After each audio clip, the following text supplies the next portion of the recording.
Assalamu alaikum. Welcome back to the channel, dear aspirants. Next question number 41 is Olympics 2024 were held in. तो इसका correct answer है option D Paris. 2024 Olympics were held in Paris, France, and 2026 Winter Olympics will be held in Italy, and 2028 Summer Olympics will be held in Los Angeles, United States of America. Next question. Which function is used to display the current date and time in a cell? Option A, today. Option B, now. Option C day and option D current. तो इसका correct answer है number B now. Now function is used to display current date and time. और अगर हम सिर्फ date की बात करते हैं तो उसको हम टुडे के ज़रिए से डिस्प्ले कर सकते हैं.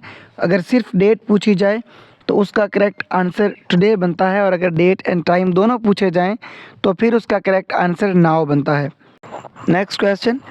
Which vitamin is produced in our body in the presence of sunlight? तो इसका करेक्ट आंसर है option D vitamin D. Vitamin D is produced in our body in the presence of sunlight. Now we have to remember कि हमारे body में vitamin D produce हमारा body ही करता है, but उसके लिए कंडीशन ये है कि वो विटामिन डी को सनलाइट की मौजूदगी में प्रोड्यूस कर सकता है. प्रोड्यूस बॉडी खुद करेगा, लेकिन उसको सनलाइट की ज़रूरत होती है विटामिन डी को प्रोड्यूस करने के लिए. इसका मतलब ये है कि सनलाइट विटामिन डी को प्रोड्यूस नहीं करती, हमारा जिस्म खुद करता है, but the presence of sunlight is mandatory, is necessary. Next question number 44. Choose analogous pair. Grain, salt. Option A grass, blades. Option B chip, glass. Option C shred, wood. Option D shred shard and pottery. तो इसका correct answer है option B.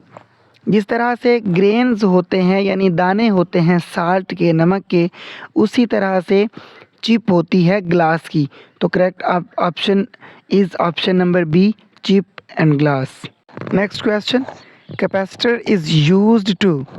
Option A store electrical energy. Option B vary the resistance.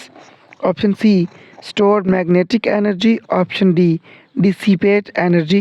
तो इसका correct answer है option A capacitor is used to store electrical energy. Next question. The difference between the circumference and radius of a circle is 37 centimeter. The area of the circle is. अब उसने हमें radius दिया होता है ना सीधा सीधा, तो हम पाई आर स्क्वायर से डायरेक्टली किसी भी सर्कल का एरिया फाइंड कर सकते हैं. उन्होंने हमें ये बताया क्वेश्चन में कि सर्कमफेरेंस का और रेडियस का डिफरेंस 37 सेंटीमीटर है. तो एरिया क्या है सर्कल का? हम सिंपली क्या करेंगे, कंडीशन हमारे पास ये है कि सर्कमफेरेंस का और रेडियस का डिफरेंस जो हमारे पास है वो 37 सेंटीमीटर है. सर्कमफेरेंस का फार्मूला है 2 पाई आर. एरिया का फार्मूला है पाई आर स्क्वायर. पाई की वैल्यू हमें पता है 3.14 है या 22/7 है. तो हमें अब आर फाइंड करना है. सीधा आर उसने नहीं दिया, हम आर फाइंड करेंगे उस गिवन कंडीशन के मुताबिक. 2 pi R minus R is equal to 37. इसको हम आर को कॉमन ले लेंगे, अंदर 2 इंटू 3.14 यानी अंदर पाई रह जाएगा, -1 आ जाएगा क्योंकि वो आर बाहर चला गया था. इसको जब हम सॉल्व करते हैं तो ये r into 5.28 is equal to 37, और फिर हम 5.28 को 37 से जब डिवाइड करेंगे तो हमारे पास r अप्रॉक्सीमेटली 7 आ जाएगा. अब जब हमें रेडियस का पता चल गया है कि वो 7 है, तो हम एरिया के फार्मूला में उसको पुट करके इजीली फाइंड कर सकते हैं. पाई आर स्क्वायर में आर जब हम पुट करेंगे 7, तो वो 7 ज़ार 49, और 3.14 multiply by 49 is equal to 154. तो हमारा करेक्ट आंसर है option C 154 centimetre square. Next question. Which country is not the member of NATO. Option A Albania. Option B Croatia. Option C Belarus and option D Greece. तो इसका correct answer है option C Belarus. Belarus among these countries is not the member of NATO. Next question. Default name of a newly created Word file is option A file 1, option B document 1, option C untitled 1, option D word 1। तो इसका correct answer है option B document 1। Document 1 is the default name of a newly created Word file. Next question. Patients died after a protest by a group of lawyers against doctors in 2019 at option A Punjab Institute of Cardiology Lahore, option B Jinnah Hospital Lahore, option C PKLI Lahore and option D none of these। इसका correct answer है option A Punjab institute of cardiology Lahore. यहाँ पर lawyers के doctors के ख़िलाफ़ protest की वजह से 2019 में मरीज़ों की डेथ हुई थी। Next question.